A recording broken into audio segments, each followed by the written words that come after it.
Ah, I think it Yes. is very good. Okay. So we are at the point where they have arrived Yes. at the Hermitage Yes. And there was this at small, Shalwa. yeah, at Shalva, and there was this small opening in midst of the forest which opens to the hermitage. That I believe is where she originally met Satyavan. There was that opening, remember? Hmm. He was standing at the Yeah. edge of the woods, Yeah. just standing there, and she looked, and she was just so totally immersed in the beauty of the area that she almost missed seeing him. Hmm. And then it says the God touched her in time, and then Hmm. she saw this marvel of heaven. So they have arrived. They've been watched by the crowding giants of the wood, and Yeah. they arrived in that rough-hewn homestead.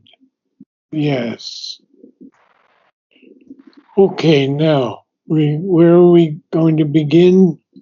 We're going to begin at Arrived in that rough arrived. hewn Yes. Okay. homestead. So you'll read for a while, and Yeah. then we'll go over everything. Yeah. Okay.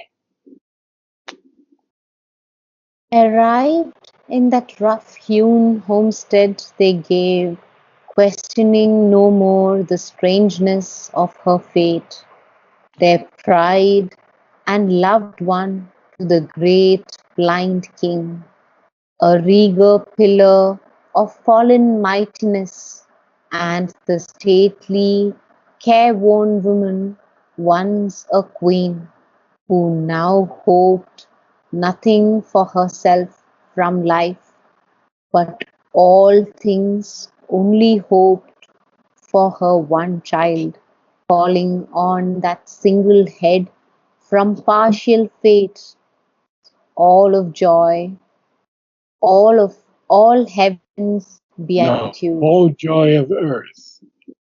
all joy of earth, all heaven's beatitude. Okay, so now we have to go through a lot of different things. Uh, First of all, we have that rough-hewn homestead. Yeah, yeah. Rough hewn is something that is shaped out roughly. Roughly, yeah, that's what I thought. Like, Uh, because it's in the forest, it wouldn't have a smooth finish. It's not exactly like in the palace. Like, so it's more like, natural materials. right. And they've shaped it out of whatever wood they had and whatever coconut leaves or anything for the house. Yeah. So they arrived there. Now Hmm. they is Savitri, Ashwapati, and her mother. Hmm. Three of them were in the chariot. Yeah. So what did they give? Well, they gave their pride and loved one, Hmm. the great blind king. Yeah. So they give uh, the daughter to the king first, I guess. Huh? Is Hmm. that in tradition to give the daughter to the father first? Well, I'm not really sure, but it's the parents who hand over the daughter Okay, to the so groom. that answers it. Yes, Yeah. that answers. Yeah. So they gave what they gave, but they are questioning no more the Yeah. strangeness of her fate, because you see, we've passed through um, book 6. Yeah, where Narad tell them not to interfere anymore. Yes, and so all that Yeah, is gone now, and so yeah, they're not questioning anymore the yeah, strangeness. So they've they've come to an understanding. yeah. Uh, And and also in the beginning of this chapter, he makes clear that Savitri has chosen. yes, exactly. Yeah, Now, this regal pillar of fallen mightiness is the Mm. king. Yeah. It's Satyavan's father, Yeah. Yeah. and it pertains. Regal always pertains to a king or a queen.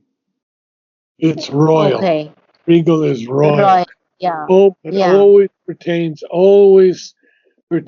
to a king or queen. Okay. Now, a pillar, he calls it a pillar of fallen mightiness. Okay. Well, you see, a pillar is someone something who sustains or supports something. Hmm. You know, a pillar is a vertical support. Yeah. Yeah. And so he calls the king a pillar of Yeah. a regal pillar of fallen mightiness. Yeah. And then he mentions the mother and the stately is noble or majestic, Yeah. dig, dignified, Yeah. careworn, careworn. Well, you see, she's careworn because she shows signs of worry. Yes. She's still fatigued by trouble or anxiety, but she Hmm. doesn't question anymore the strangeness of the fate of her Yeah. daughters, who now Yeah. hope nothing for herself from life. She, just a second. No, I made a mistake here. Um, it's the careworn woman is Satyavan's mother. Satyavan's mother. Yeah. And Okay. so they're giving Savitri to her mother and her father. Hmm. The mother's careworn, obviously, because she's lived in Yeah. She was queen, that and now she's the hermitage. right. And she Yeah. doesn't hope anything for herself from life, but she hopes only one thing for her child. Yeah. And Which is Satyavan. she calls on that head from partial fate, all joy of heaven, all joy of earth, God. all heaven's beatitude. Hmm. Beatitude is supreme blessedness. Okay.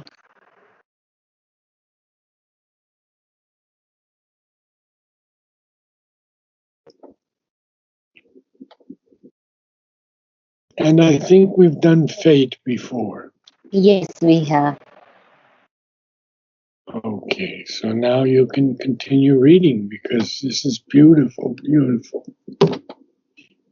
Adoring wisdom and beauty, like a young god's, she saw him, loved by heaven as by herself. She rejoiced in his brightness and believed in his fate, and knew not of the evil drawing near. So here So is he still referring to the this is referring to Satyavan's mother? yes, Yeah. yes. Yes, so she calls on his head all joy of earth and all heaven's beatitude, and she sees that he is loved by heaven the way she loves him, Loves him. Yeah. and she rejoices in his brightness, and Yeah. she believes in his fate. Yeah. Uh, she adores his wisdom and beauty, Mm. like a young god's, but Yeah. she see and knew not of the evil drawing near. Yeah. So nobody knows it except now we have three people who know it. Yeah. Yeah. Satyavan doesn't know it yet. Yes. Only Savitri and her mother and father, and Yeah. Narad, of course, but Yeah. he's up there someplace. Yeah. Okay, so we can continue on. Lingering. Lingering some days upon the forest verge, like men who lengthen our departure's pain. Who And lengthen out? No. Who lengthen out? In other words, who stretch out the departure, the pain of leaving someplace. So, Okay. like men who lengthen out departure's pain.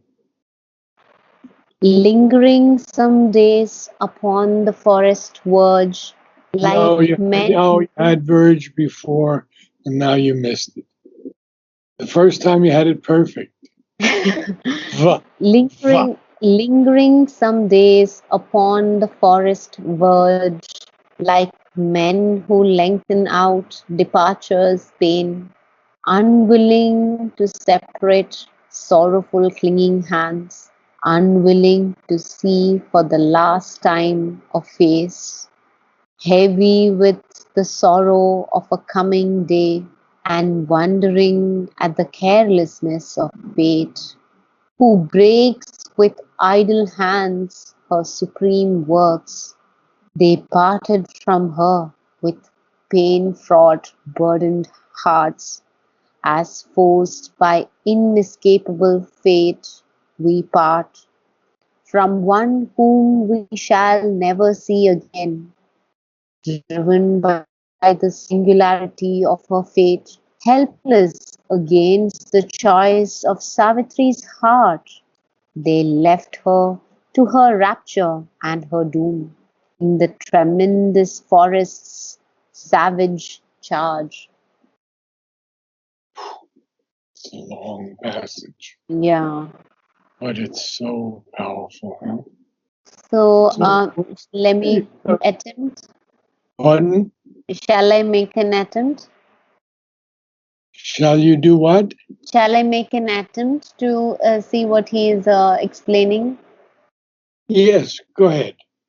So he's saying the three of them who came. I think he's saying that they were still staying on for a little time, and then they didn't. They were trying to lengthen that, not feel that pain, Okay, and but who is they now? they the Queen Mother and Ashwapati. Right. Yeah. So Queen Mother and Ashwapati, they stayed lingering some days. So some days they stayed, and but then they have to leave. So it was difficult for them to separate. It was unwilling. They were unwilling to separate um, from those clinging hands, and they were unwilling to see that face for a last time. I think here he's referring to Savitri's face now. Like, they don't want to, like, if they leave, it might be the last time they see her. They don't know. So, that, and heavy with sorrow of the coming day. Here, I think he's referring to the fatal day, 1 year from the time that Narad said that, heavy with the sorrow of a coming day. They know that it's going to come, and Yes. wondering at the carelessness of fate. So they are thinking that this whole incident, or like this whole thing, is like the carelessness of fate. The fate didn't plan it well, so Yes. he's putting that on the fate, who breaks with idle hands her supreme works. So here, who the her is fate, I assume, who breaks with idle hands, like, her she's it is her supreme work, but in this case she has been idle and careless. No, I don't think it's fate here. Oh, okay. Uh, I mean, fate, I don't think has a feminine gender. Representation. Okay. So I think this is speaking more of the divine, Okay. of the supreme. Okay. Uh, so, and he says her supreme works. Whose supreme works would it be but the divine's? No? Okay. Fate breaks that with idle hands. Now, Okay. there's a comma. Yeah. And then they parted. They had to leave. So they left with her. What does he mean by pain fraught? Burdened hearts, I understand. Pain fraught. Yeah. When we have a couple of things here under fraud is of course filled with charged with. Filled. Okay. And Okay. pain fraught. So they're filled with pain. Their hearts are Yeah. filled with pain. Burden is something very heavy. A burden is something that we have to bear. Huh. Narad, is You the know, you have her here, is the her here, um, even in her idle hands, is that Savitri? Because in the following line he says, they parted from her with pain fraught burden hands. That her, the second her, is Savitri. So is the previous line also Savitri who breaks with no, idle no. hands? Or, How, no, how okay, it's a would divine. How would Savitri do that? She wouldn't do that. Okay, okay. She's just a young girl now. Now, okay, Now she's in her understand. late teens, Okay, maybe even younger. We don't know. yeah, yeah, In any case, it's not her, right? understood. So we have Okay, pain fraud, pain filled, pain filled, heavy, burdened means weighed down or yeah, oppressed. yeah, When you have a burdened beast, then you put too much of a load on him. Let's say a hmm, donkey, or understood. they load Yeah, the donkeys with yeah, too much. I understand burden. Yeah, yeah. Okay, but you've got it so far. You got it very well, and now carry on. As forced by inescapable fate, we part. So again, here they are. The we is Satyavan, no, Savitri and her parents, and he's saying from one whom we shall never see again. So here, I'm not sure if they are referring to Satyavan or Savitri also, because maybe in the olden days, once she has moved to her husband's place, and maybe once she has moved, once her spouse is no more alive, maybe she's not allowed to go back. I don't know, maybe something like that. Basically, but basically, we have to go back to they parted from her Huh. as forced by inescapable fate. We part from one whom we shall never see again. So Mm. Sri Aurobindo is broadening it out very powerfully because there's a semicolon after again. Okay. So, driven by the singularity of her fate, that singularity is uniqueness, as Yes. Yeah. usual. Yeah. Helpless against the choice of Savitri's heart, they Yeah. left her. They left Savitri Yeah. to This her is, rapture and her yeah, doom. doom. Yeah. And where did they leave her? In the forest. Right. Yeah. So it's a savage charge. A Yeah. savage charge is an uncivilized charge, a fierce or wild charge, untamed charge. Got it. But charge is a charge here is a duty. It's a task. Okay. So Okay. they leave her in the custody of this forest's Yeah. charge. Yeah. And now we have to go to the next page and these last two Now lines. we stop, Narad. It's almost time, I think. Oh, okay. All So right. maybe we can just I can just read these lines and we stop. We can cover the next paragraph the following day. That's wonderful. Yes, because there's quite a Because few I lines. know you have There's another call. there's a lot of lines to read here, Yes, also a lot of lines. Yeah. and read them to me so I can really feel what is happening as they arrive, as they give Savitri over, and they leave. Arrived in that rough-hewn homestead, they gave, questioning no more the strangeness of her fate, their pride and loved one, to the great blind king, a regal pillar of fallen mightiness, and the stately, careworn woman, once a queen, who now hoped nothing for herself from life, but all things only hoped for her one child, calling on that single head from partial fate. All joy of earth, all heaven's beatitude, adoring wisdom and beauty like a young god's. She saw him loved by heaven as by herself. She rejoiced in his brightness and believed in his fate, and knew not of the evil drawing near. Lingering some days upon the forest verge, like men who lengthen out departure's pain, unwilling to separate sorrowful clinging hands, unwilling to see for the last time a face heavy with sorrow of a coming day, and wondering at the carelessness of fate, who breaks with her idle hands her No, supreme no, work, no. Who breaks with idle hands?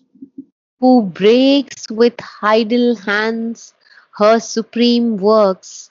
They parted from her with they parted from her with pain-fraught, burdened hearts. As forced by inescapable fate we part from one whom we shall never see again, driven by the singularity of her fate, helpless against the choice of Savitri's heart, they left her to her rapture and her doom in the tremendous forest's savage charge. Beautifully read. Your best yet. Thank you. Now, it is not so difficult as you can understand. It is not so Yeah. difficult as many passages in Savitri, but you conveyed that feeling, and that Mm, was so important. yeah. Uh, Years from now, you'll say, "Oh, I didn't read that very well," but I feel that you read it very well. Thank you. Because there's always scope for improvement, because I hear how you read and I know it's nowhere close. So yeah. Very good. Very good work. Yeah. Thank you. Okay. So, Okay. see you Thursday. Namaste. Namaste. Yes, see you Thursday. Okay. Have to stop the recording.